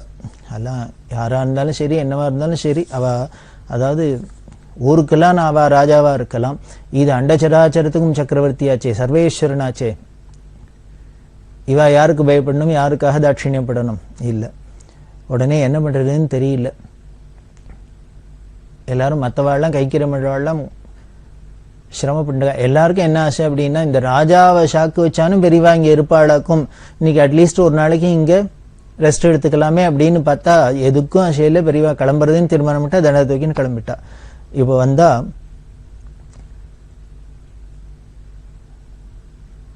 இவ சொல்லி அனுப்பிச்சா, ராஜாக்கு ஏதானும் சொல்லி அனுப்பிச்சுட்டு உடனே பாலு சொன்ன, வேணா சொல்லி அனுப்புறேன் அப்படின்னார். வேணா சொல்லி அனுப்பு, 6 மணிக்குள்ள அவர் இங்க வரணும் அப்படின்னு பெரியவா உத்தரவு பண்ணான். நீ சொல்லி அனுப்பு, அவர் உடனே கிளம்பி வரட்டும், 6 மணிக்குள்ள வந்தா நான் இந்த ஜபம் பண்ற வரைக்கும் வேணா இங்க காத்துன்னு இருக்கேன், 6 மணிக்கு உள்ள நான் கிளம்பிடுவேன், ஜபத்தை முடிச்சுட்டேன்னா கிளம்பிடுவேன் அப்படின்னு உடனே பெரியவா ஆசனத்தை போட்டு ஜபத்துக்கு ஆரம்பிச்சுட்டா. இந்த ஜபம் எப்படியும் 1 hour ஆகும். அதனால பாலு என்ன பண்ண, ரமேஷ் வெட்டு அப்படிங்கிற விட்டு போய் ராஜாட்ட சொல்லு, உடனே பெரியவா கிளம்பிட்டா உடனே கிளம்பி வர சொல்லணும். பெரியவா அனுஷ்டானம் ஆயிடுத்து, ஜபமும் ஆயிடுத்து, இவ அடுத்தது உடனே கிளம்பிட்டா. அப்படி சுத்தி அந்த ஒவ்வொரு இடமா சங்கர ஜெயந்தி நடந்த இடத்தெல்லாம் அப்படி பார்த்துட்டு வரத்துக்கும் ராஜா வரத்துக்கும் சரியா, அந்த ராஜா வந்துட்டு அப்படின்னு ராஜா வந்து அவர் அறக்க பறக்க ஓடி வர்றார். அவர் எதிர்பார்க்கல. வந்து அவர் பெரியவாள்கிட்ட ரொம்ப பிரார்த்தனை பண்ணிட்டார். இத்தனை நாள் இந்த 5 நாளா எல்லாரும் சிரமப்பட்டிருக்கா, பெரியவாளுக்கும் ரொம்ப சரீர சிரமம் இருக்கும், அதனால தயவு பண்ணி இன்னொரு 10 நாளானும் பெரியவா இருந்துட்டு போகணும், இங்க எங்களுக்கெல்லாம் அனுகிரகம் பண்ணணும், பெரியவா தயவு பண்ணி இங்க இருக்கணும். அதே மாதிரி பக்கத்துல ஃபேக்டரி இருக்கு, அதுலயும் பெரியவா விஜயம் பண்ணணும், அவ பாதம் படணும், அனுகிரகம் பண்ணணும் அப்படின்லாம் பிரார்த்தனை பண்ண உடனே பெரியவா என்ன பண்ணா, கராரா பேசுறா. இவரு உன் இடத்துல வந்து நீ சங்கர ஜெயந்தி பண்ணணும்னு கூப்பிட்ட, உன் இடத்துக்கு வரணும்னு கூப்பிட்ட, நான் வந்து சங்கர ஜெயந்தி பண்றேன்னு ஒத்துண்டேன், அதனால வந்தேன். நேற்றுக்கு சங்கர ஜெயந்தி ஆயிடுத்து, அவ்வளவுதான், சொன்னபடி பண்ணியாச்சு, ஆயிடுத்து, இனிமே ஒரு க்ஷணம் இங்க இருக்க மாட்டேன், நான் கிளம்பிடுவேன்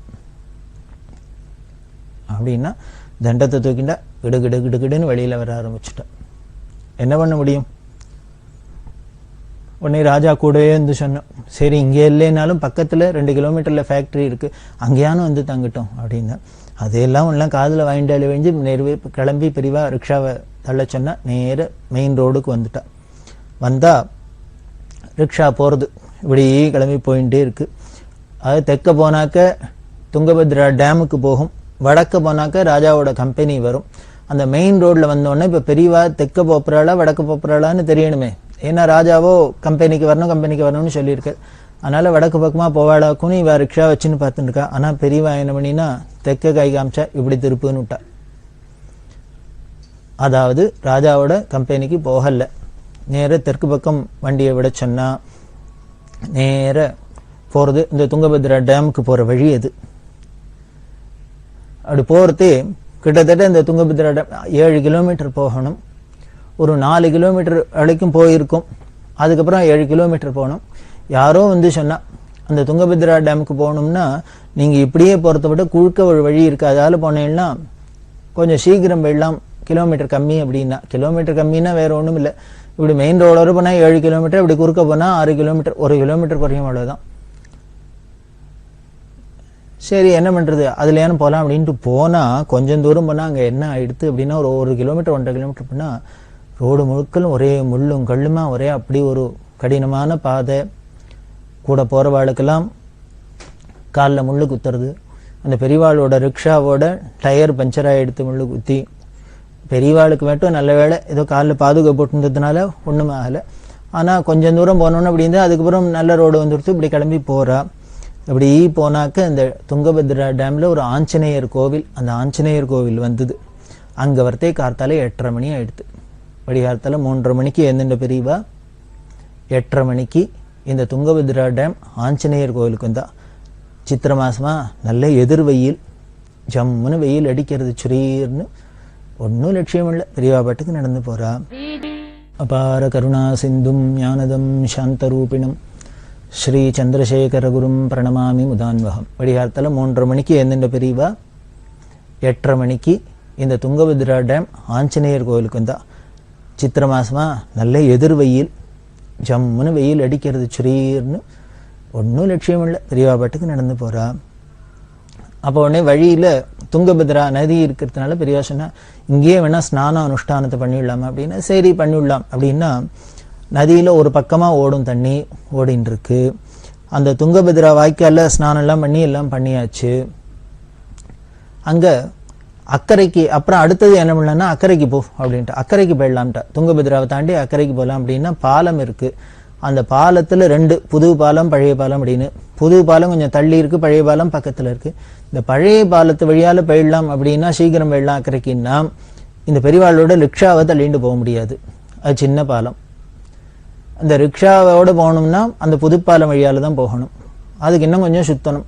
அதனால கூட இருக்கிறவா என்ன பண்ணினா, இந்த ரிக்ஷா மற்ற எல்லாத்தையும் இந்த சங்கர் பவார் அப்படின்னு அவர் இன்னும் சில பேர்கிட்ட சொல்லி, நீங்க எடுத்துன்னு புது பாலம் வழியால அப்படியே சுத்தின்னு வாங்கோ, பெரியவாள் அழிச்சுன்னு இந்த பழைய பாலம் வழியால அக்கறைக்கு போய்டுறோம் அப்படின்னு. இப்படி அக்கறைக்கும் போயாச்சு.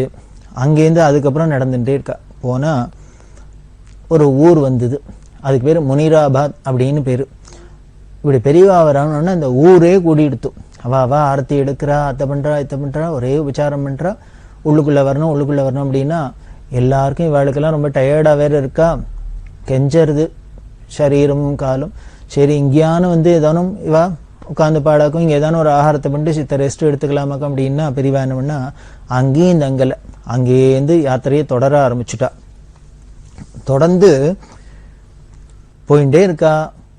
கொஞ்சம் தூரம் போனாக்கா அந்த ஊர் ஜனங்கள்லாம் கூட வருதா, அவளுக்கெல்லாம் உத்தரவு கொடுத்து அனுப்பிச்சா, நீங்க இனிமே யாரும் இங்கே பின்னால் வர வேண்டாம், எல்லாரும் நீங்க பாட்டுக்கு அவ காரியத்தை பாருங்க அப்படின்னா அவளுக்கும் போயிட்டா. இப்போ முனிராபாத்தும் இல்லைன்னு தீண்டு கொடுத்து. அதுக்கப்புறம் நடந்து போயிட்டே இருக்கா.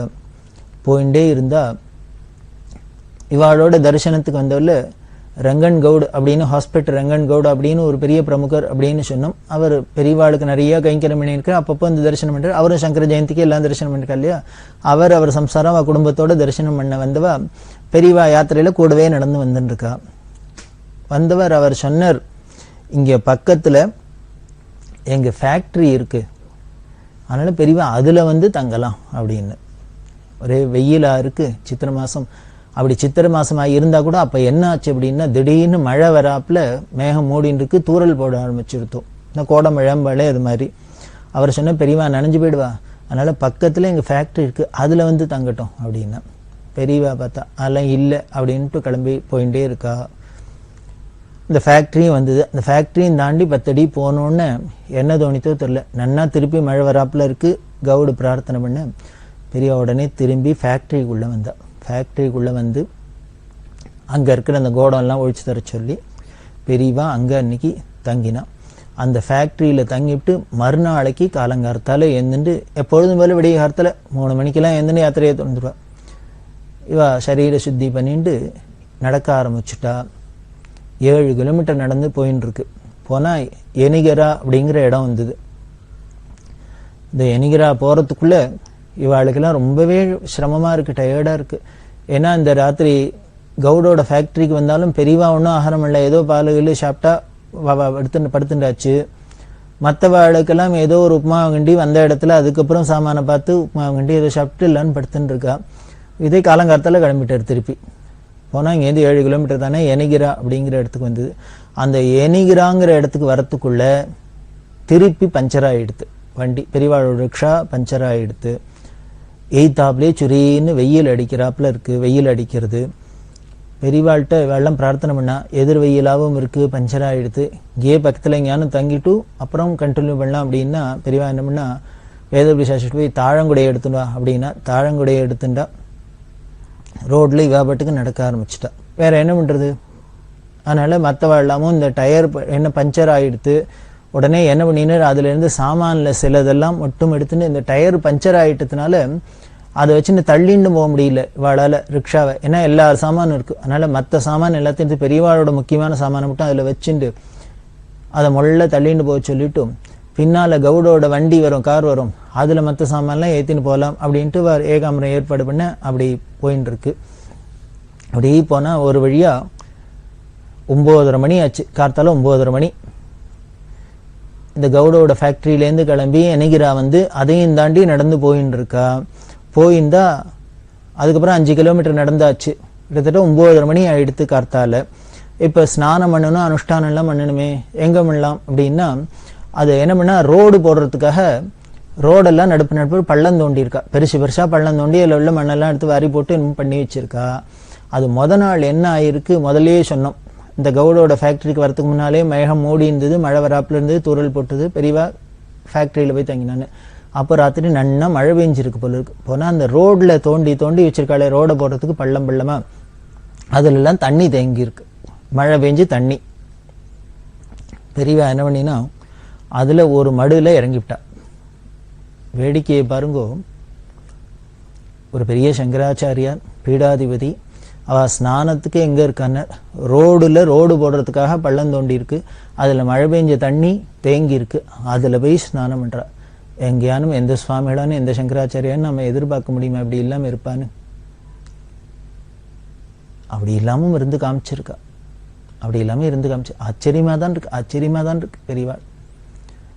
அதில் ஒரு தேங்கி இருக்கிற மடுவில் பெரியவா ஸ்நானம் பண்ணினா. ஏன்னா தொட்டி ஸ்நானம் அப்படிங்கிறப்பல அது சாஸ்திர சம்மதம் தான், அது நேச்சுரல் வாட்டர் தானே, மழை பெஞ்சு வருண தீர்த்தம். அதில் ஸ்நானம் பண்ணி அங்கேயே உட்காந்துன்னு அனுஷ்டானத்தை பண்ணி எல்லாம் பண்ணால் ஒரு 10:30 மணி ஆயிடுத்து. பெரியவா ஸ்நானம் விட்டா மற்றவாள்லாம் என்ன பண்ணுறது? இவாள் இல்லாமல் ஆளுக்கு ஒரு தேங்கி இருக்கிறதுல ஒன்றில் இறங்கி ஸ்நானம் பண்ணினா. ஏகாம்பரம் சொல்லு, எதனால பெரியவா அப்படி நடு ரோட்டில் இப்படி திடீர்னு ஸ்நானம் பண்ணான்னார். வியாசநகரையை விட்டு கிளம்பினத்துலேருந்தே எல்லாருக்கும் ரொம்ப டயர்டாக இருக்குது. ஏதோ ராத்திரி மட்டும் ஏதோ சித்த தலையை சாய்க்கிறதுக்கு ஒரு இடத்துல தங்கி இருக்கா. மற்றபடி யாத்திரை பண்ணிகிட்டே இருக்கா. எல்லாருக்கும் சிரமமாக இருக்குது, டயர்டாக இருக்குது. இந்த டயர்டு போகிறதுன்னா என்ன பண்ணுவேன்னா திடீர்னு பெரியவா ஸ்நானம் பண்ணுவாள். இந்த ஸ்நானம் பண்ணிட்டா அந்த சோம்பேறித்தனம் போயிடும், அந்த உடம்புல கலப்பு போயிடும், ஒரு ஃப்ரெஷ்ஷாக ஆகிடும். அது மாதிரி எல்லாரும் ஆளுக்கு ஒரு தேங்கி இருக்கிற தண்ணியில் ஸ்நானத்தை பண்ணால் எல்லாருக்கும் ஓரளவுக்கு கொஞ்சம் ஃப்ரெஷ்ஷாச்சு. ஏதோ கையில் கொண்டு போன மோர் இதையானும் சொல்லி சாப்பிட்டுக்க வேண்டிதான், வேறு வழி கிடையாது. கிளம்பி போயிட்டே இருக்கா. இப்படின்னா அதுக்கப்புறம் இன்னொரு 5-6 கிலோமீட்டர் போனால் கிட்டத்தட்ட அன்னைக்கு மட்டும் 22 கிலோமீட்டர் நடந்தா கடைசியில் ஒரு ஊர் வந்தது, கொப்பல்னு பேர். அந்த கொப்பலில் பெரியவா தங்க போகிறா. ஒரு ஆஞ்சநேயர் கோவில், அங்கே தங்க போகிறா. இந்த கொப்பல் வர வழியில் இந்த எனிகிராலேருந்து கொப்பல் வரைக்கும் நடுப்புற ஒரு ஊரும் கிடையாது, நடந்து தான் வந்தாகணும். அதனால தான் பெரியவா நடந்து வந்தா. சித்திரை மாதம், எதிர் வெயில். ஆனாலும் பாருங்கோ, அவ்வளவு இருந்தால் கூட நாள் ராத்திரி மழை பெஞ்சது. இவா 12 மணி 12:30 மணிக்கு கொப்பல்ல இந்த அனுமார் கோவிலுக்கு போகிறா. அது வரைக்கும் ரோடு ஓரளவுக்கு சுடாதே இருந்தது, கொஞ்சம் ஹிதமாக இருந்தது. கூட போகிறவெல்லாம் அங்கே சொல்லுவா, நமக்கு இப்படி ரொம்ப சிரமமாக இருக்கும், நம்ம தாங்க முடியல அப்படின்னா இது மாதிரி இயற்கையிலேயே சில அதிசயங்கள்லாம் நடந்து நமக்கு அந்த கலப்பு தெரியாத, நமக்கு சிரமம் இல்லாத காப்பாற்றிடும். அது பெரியவாளோட கருணையினால்தான் அப்படி நடக்கும். அதனால தான் வழக்கு திடீர்னு கோடமழைன்னு நாள் ராத்திரி பெஞ்சு ரோடெல்லாம் கொஞ்சம் கூலாகி அதில் ரோட்டில் தண்ணி தேங்கி அவளுக்கு ஸ்நானத்துக்கும் வசதியாக இருந்து ரோடும் சுடாத இருந்து ஒரு வழியாக 12:30 மணிக்கு கொப்பலில் போய் ஒரு அனுமார் கோவிலில் தங்கினா. அந்த அனுமார் கோவிலில் தங்குறா அப்படின்னா ஒன்றும் பெரிய ரூமும் எல்லாம் கிடையாது, ஒரு சின்ன கோவில். அதில் அந்த பிராகாரத்திலே பெரியவா அங்கேயே இருந்துட்டு பெரியவாளுக்கு பிக்ஷை முதற்கொண்டு பிராகாரத்திலே அப்படியே பிக்ஷை பண்ணி போடுறாப்புல. ரூமாக ஒன்றும் கிடையாது. ஆனால் அது ஒரு பெரிய ஊராக இருந்ததுனால கூட்டம் எக்கச்சக்கமாக வர ஆரம்பிச்சுட்டு. எய்த்தாப்பில் ஒரு பெரிய ராகவேந்திர சுவாமி மட்டம் இருக்குது, அதுக்கு பக்கத்தில் ஒரு கல்யாண மண்டபம். இந்த கல்யாண மண்டபத்தில் கூட இருக்கிறவாள்லாம் தங்கி இருந்தா. அவளுக்கு போய் 12:30 மணிக்கு அப்புறம் வந்து அந்த இடத்துக்கு போய், புது இடத்துக்கு போய் கூட இருக்கிறவாளுக்கு இந்த வேதபுருஷா ராமகிருஷ்ணன் அவள்லாம் உடனே சமையல் ஏதோ பண்ணுவா. பண்ணி எல்லாமே வேடிக்கையாக தான் இருக்கும், ஆச்சரியமாக தான் இருக்கும். அதுக்கப்புறம் இவ ஆகாரெல்லாம் பண்ணும். பெரியவா அங்கே போய் அந்த ஆஞ்சநேயர் கோயிலில் இருந்துட்டு என்ன பண்ண ஏராளமான கூட்டம் வந்துடுத்தோ. அதுக்கப்புறம் இந்த இடத்துல ரொம்ப கூட்டம் வந்துடுத்து பெரியவாளுக்கு. ஏன்னா கோவிலாக இருக்கிறதுனால இந்த பிரகாரத்திலே பெரியவாளும் இருக்கிறதுனால அவளுக்கு கொஞ்சம் அசௌரியமாக தான் இருந்தது. என்ன பண்ணுறது அப்படின்னு பார்க்கறதே பெரியவாட்ட யாரோ ஒருத்தர் வந்து சொன்னேன், இங்கே பக்கத்தில் ஒரு சின்ன மலை மாதிரி இருக்குது, அங்கே ஒரு அனுமார் கோவில் இருக்குது, ஊரை விட்டு தள்ளி ஒரு 2-3 கிலோமீட்டரில் ரொம்ப ஏகாந்தமாக இருக்கும், அங்கே கிணறு கூட இருக்குது, அதனால் பெரியவா அங்கே வந்து தங்கலாம் அப்படின்னு சொன்னால் பெரியவா என்ன பண்ணால் சாயந்தரம் 4 மணிக்கு அங்கே கிளம்பிட்டா. ஊர் ஜனங்களும் கூட்டமாக இருக்குது. பெரியவா கிளம்பிட்டா. அப்படி கிளம்பி போயின்னு இருக்கிறதே பாய் தூரம் போனோன்னு இந்த ஏகாம்பரத்தை கூப்பிட்டு, நீ ஒன்று பண்ணு, அந்த கொப்பலில் போய் எய்த்தாப்பில் ராகவேந்திர சுவாமி மடம் இருக்குது, அந்த ராகவேந்திர சுவாமி மடத்தில் பூஜை பண்ணிட்டு இருக்கிறவர் மாத்வரா ஸ்மார்த்தரா போய் விசாரிச்சுட்டு வா அப்படின்னு. விசாரிச்சுட்டு அப்புறம் ஒரு புஸ்தகம் பேரை சொல்லி, அந்த புஸ்தகம் அவர்கிட்ட இருக்கா, எங்கே கிடைக்கும், அவர் பார்த்துருக்காரா, எல்லாம் விசாரிச்சுட்டு வா, அப்படியே அவருக்கு ஒரு வஸ்திரம் கொடுத்துட்டு வா அப்படின்னு சொல்லி அனுப்பிச்சுட்டா. இவர் உடனே திரும்பி வந்துட்டார். வந்து இவாள்கிட்ட இருந்ததுலேருந்து ஒரு வஸ்திரத்தை அவருக்கு கொடுத்து எல்லாம் விசாரிச்சுட்டு திரும்பி போகணும் பெரியவாள்கிட்ட. அதுக்குள்ளே பெரியவா என்னன்னா நடந்திருப்பா. இவர் என்ன திருப்பி இவ்வளவு தூரம் நடந்து போகணுமே நினச்சிட்டே இருக்கிறது. யாரோ ஒருத்தர் காரில் வந்தார், ஒரு டாக்டர். அவர் வந்து இங்கே கேட்டார், பெரியவா இங்கே இருக்காளா அப்படின்னு. இல்லை, இப்போ தான் பெரியவா கிளம்பி போயாச்சு, அந்த அனுமார் கோயிலுக்கு போகிறா அப்படின்னா. எனக்கு தரிசனம் பண்ணும், எனக்கு தரிசனம் பண்ணி எங்கன்னு. ஏகாம்பரத்துக்கு பரம சந்தோஷம். இவர் காரை எடுத்துன்னு வந்திருக்கார். சரி, இவரோட காரில் போய் அவர் பெரியவாட்ட போயிடலாம் அப்படின்ட்டு காரில் ஏறி உட்காந்து வாங்க ஒன்று அழிச்சுன்னு பண்ணி போனால் அப்படி பெரியவா அந்த இடத்துக்கிட்ட போயின்னு இருக்கா. இவர் ஏகாம்பரம் சொல்வார், இந்த காரில் போய் தரிசனம் பண்ணலான்னா முன்னால் போய் பெரியவாளை நெருங்க முடியல, அவ்வளோ கூட்டம் பின்னால் வந்துருந்தது. இந்த கார்லேயே நான் உட்காந்து போயிட்டே இருந்தேன்.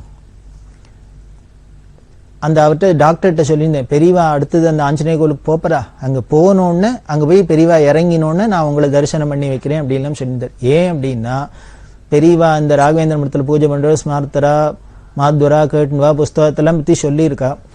இப்படி போய் இவர் விசாரிச்சுட்டார். இப்போ பெரியவாள்கிட்ட போய் ரிப்போர்ட் பண்ணும். ரிப்போர்ட் பண்ணினா பெரியவா அடுத்தது ஃபர்தராக ஏதான இன்ஃபர்மேஷன் சொல்லி திருப்பி போய் இதை கட்டணுவா அதை கட்டணுவான்னு இதானு சொல்லலாம். அதுக்கு பயந்து நினைவு திருப்பி நடந்து போகாத இருக்கணுமேங்கிறதுனால இவர் காரோட ஒருத்தர் வந்திருக்கார், இவரை பிடிச்சி வச்சுப்போம். அப்படி பெரியவா தானே திருப்பி ஏதான உத்தரவு பண்ணாலும் இந்த கார்லேயே போயிட்டு வரலாமேங்கிறதுக்காக தான் இவர் கார்லேயே உட்காந்து வாங்க அங்கே வந்தோன்னு தரிசனம் பண்ணி வைக்கிறேன் அந்தோன்னு. இப்படிலாம் வேற தந்திரம் பண்ணியான்னு வேற வழி கிடையாது. வேடிக்கையாக இருக்கும். போயிட்டு அங்கே அந்த அனுமார் கோவிலில் ராத்திரி தங்கினான். பண்ணா ஒரே இருட்டாக இருக்கு, அரிக்கன் லைட்டில் வச்சுன்னு இருக்கு. பெரியவாளை ரிக்ஷா மேலே தூக்கின்னு போக முடியல. பெரியவா போய் அங்கே இருக்கா. ஒரே முள்ளுங்கள்மா இருக்கு. எல்லாரும் படுத்துன்னு விட்டா. அப்படி அன்னை ராத்திரி கழிஞ்சது. மறுநாளைக்கு என்ன ஆச்சு அப்படிங்கிறது தொடர்ந்து பார்க்கலாம். பெரியவா சரணம். இந்நிகழ்ச்சியின் அடுத்த பகுதி நாளை மாலை இதே நேரத்தில் ஒளிபரப்பாகும். பெரியவா சரணம். பெரியவா சரணம். அடுத்த நிகழ்ச்சி திருவாசக இன்னிசை. வழங்குபவர் ஸ்ரீ சத்குருநாத தேசிகர் அவர்கள். பெரியவா சரணம். திருச்சிற்றம்பலம். ஆசைப்பத்து கருடக் கொடியோன் காணமாட்டா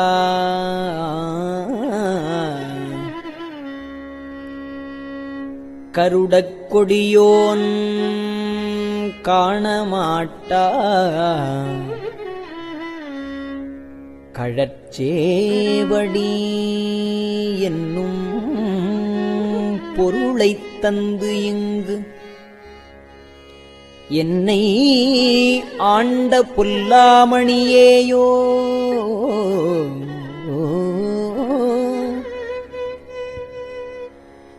இருளை துறந்திட்டு இங்கே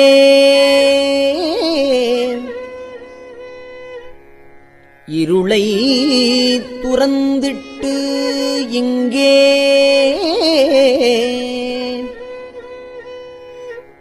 வா என்று அங்கே கூவும்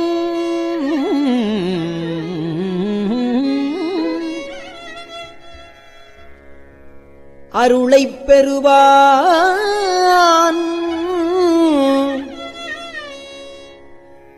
ஆசைப்பட்டேன் கண்டாய் அம்மா நே.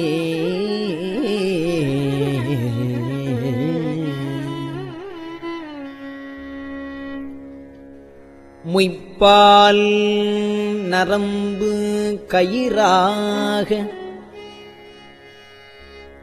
மூளை என்பு தோல் போர்த்த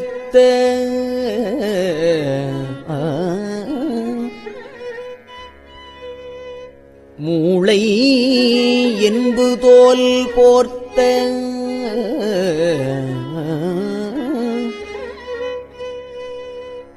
குப்பாய் அம்புக்கு இருக்ககில்லேன் கூவிக்கொள்ளாய்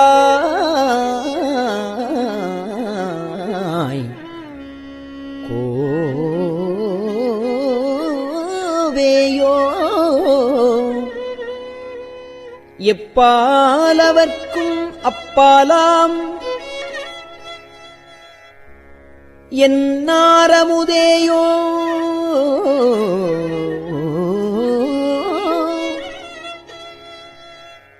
அப்பா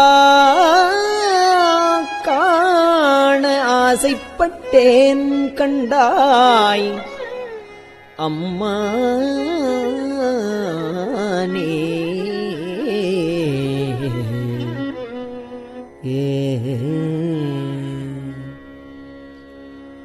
சீ ஆர்ந்து ஈ மொய்த்து அழுக்கொடு திரியும் சிறுகுடில் இது சிதைய கூவாய் கோவே கூத்தா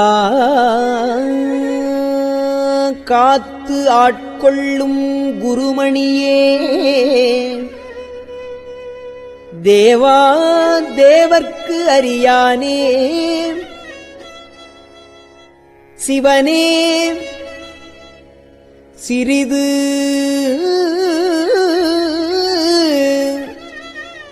என் முகநோக்கி ஆவா என்ன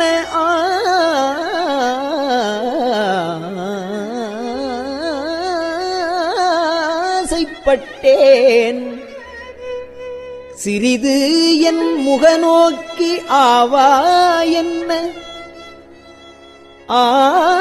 ஆசைப்பட்டேன் கண்டாய் அம்மானே.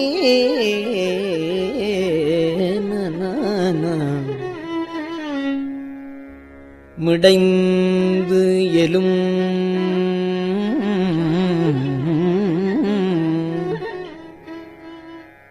மிடைந்து எலும்பு ஊத்தை மிக்கு அழுக்கு ஊரல் வீரிலி நடைக்கூடம் தொடர்ந்து எனை நலிய துயருருகின்றேன் சோத்தம் பெருமானே. துயருருகின்றேன் சோத்தம் எம்பெருமானே.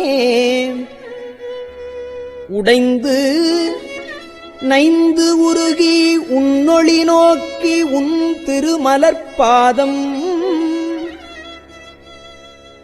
மலர்பாதம் அடைந்து நின்றிடுவான் ஆசைப்பட்டேன் கண்டாய் அம்மானே.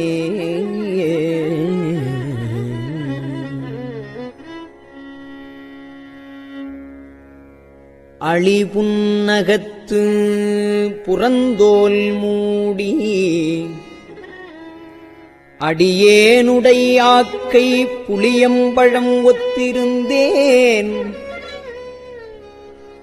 இருந்தும் விடையாய் பொடியாடி எளிவந்து என்னை ஆண்டு கொண்ட என் ஆரமுதேயோ. அழியன் என்ன ஆசைப்பட்டேன் கண்டாய் அம்மானே.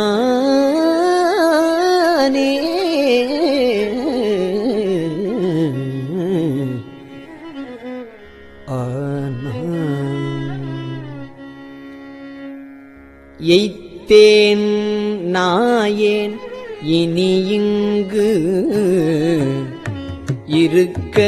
இருக்ககில்லேன் யுவாழ்க்கை.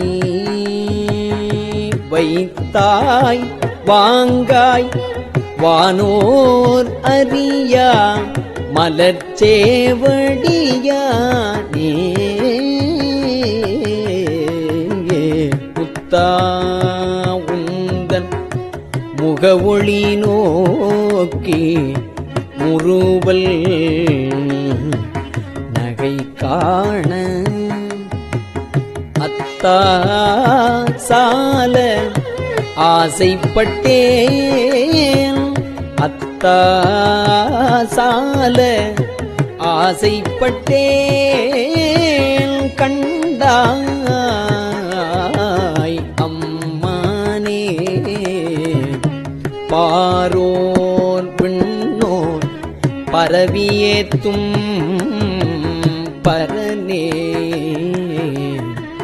பரஞ்சோதி.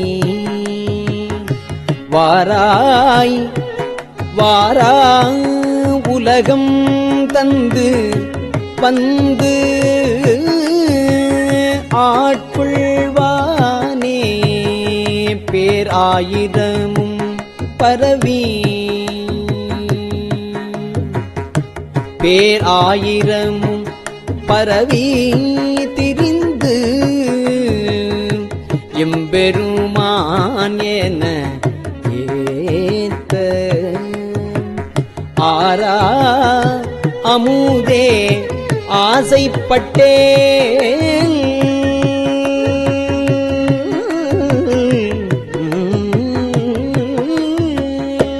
ஆரா அமுதே ஆசைப்பட்டேன் கண்டாயம்மானே.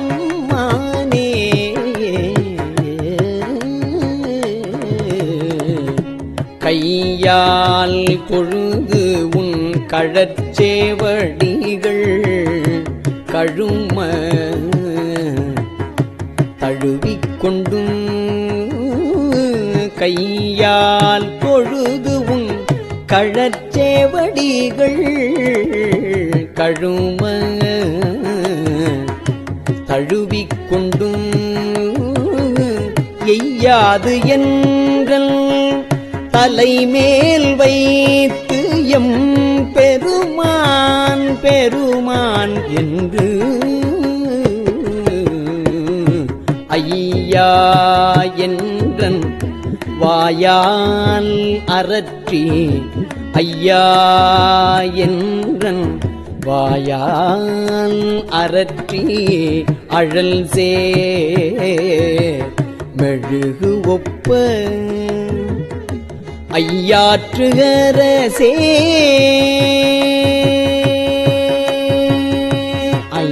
ஐயாற்றுகரசே ஆசைப்பட்டேன்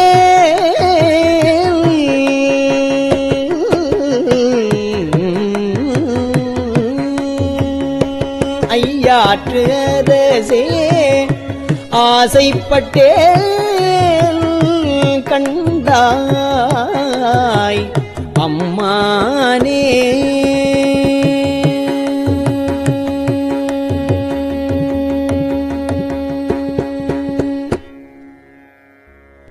செடியாறு ஆக்கை திறம் மரவீசி சிவபுர நகர்வுக்கு கடியார் சோதி கண்டு கொண்டு என் கண்ணினை களி கூற படிதான் இல்லா பரம்பரனே உன் பழ அடியார் கூட்டம் அடியேன் காண ஆசைப்பட்டேன்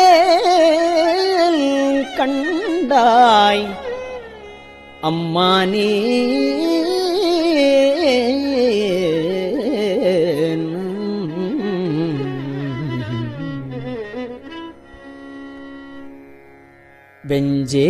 வெஞ்சேலனைய கண்ணாதம் வெகுளி வலையில் அகப்பட்டு நைஞ்சேன் நாயேன் ஞானச்சுடரே நானோ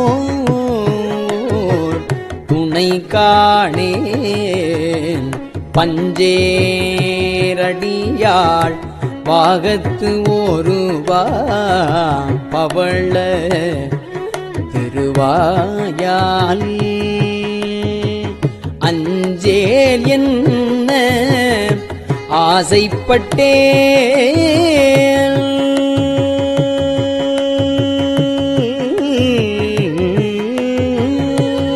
அஞ்சேல் என்ன ஆசைப்பட்டேன் என்ன ஆசைப்பட்டேன் கண்டாய்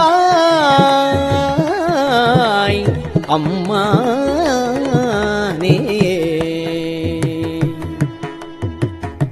ஆசைப்பட்டேன் அஞ்சேலென்ன ஆசைப்பட்டேன் கண்டாய் அம்மானே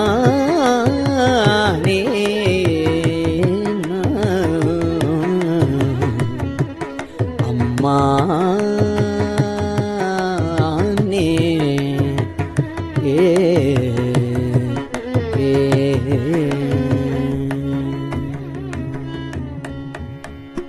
திருச்சிற்றம்பலம்.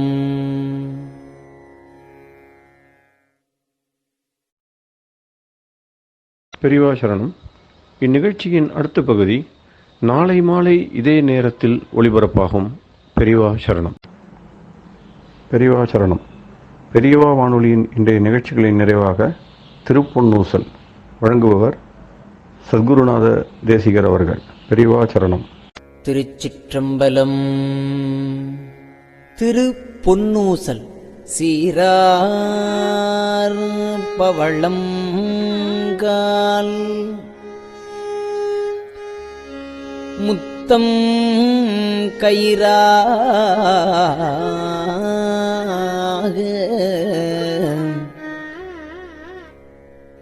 ஏறாரும் பொற்பலகை ஏறி இனிதமர்ந்து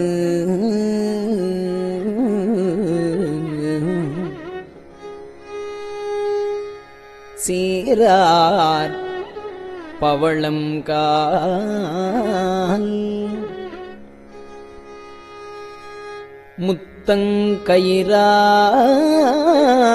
முத்தங்கயிறாக ஏறாரும் பொற்பலகை ஏறி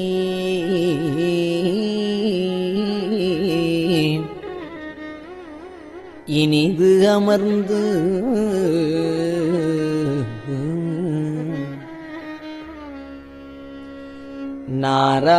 நாராயணன் அறியான் நான் மலர்த்தாள் நாராயணன் அறியான் நான் மலர்த்தாள் நாயடியேற்கு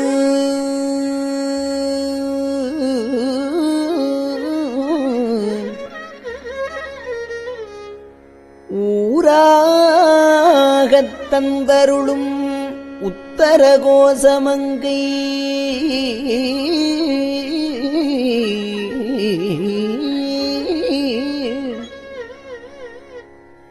ஆறாமுதின்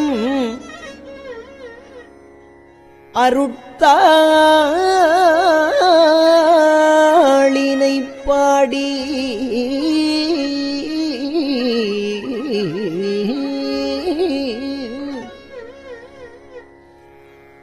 உத்தர கோசமங்கை ஆறாமுதில்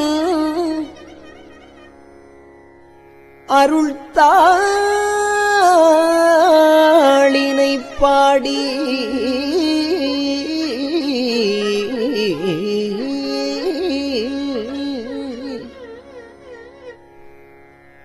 போரார் வேர்க்கண்மடவீர்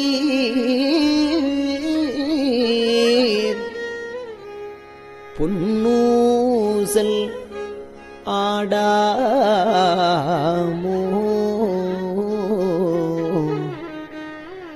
போரார் வேர்க்கண்மடவீர்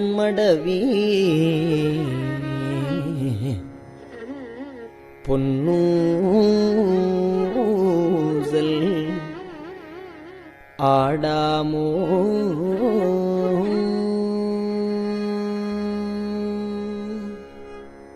திருச்சிற்றம்பலம். கஞ்சிவய காமாட்சி தன் குழந்தாள் சங்கரரே கஞ்சிவய காமாட்சி தன் குழந்தாள் சங்கரரே குரு சந்திரசேகரரே உறங்கிடுவீர்களே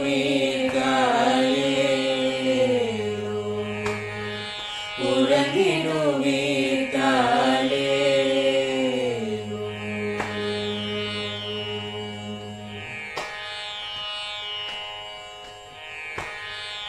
ஆதிகுரு சங்கரராய் அன்றொரு நாள் வந்தவரே அறுபத்து எட்டாகும் பீட்டபதி காலேரோ ஏழுலகும் பூப்பவரே காப்பவரே கரப்பவரே எல்லோர்க்கும் அருள்பவரே உறங்கிடுவீர்களே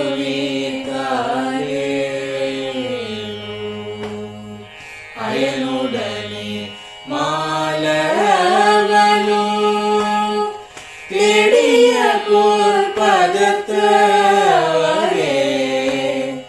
அருமறைகள் சாற்றும் முயல் மலர்பதமே காலே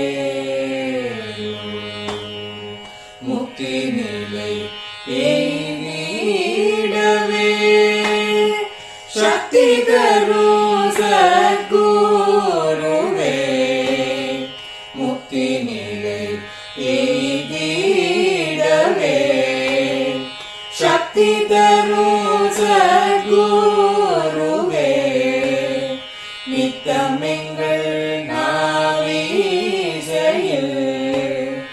நித்திரை கொள்தாளே நித்தமெங்கள் நாவீசையில் நித்திரை கொள்தாளே நித்தமெங்கள் நாவீசையில் நித்திரை கொள்தாளே.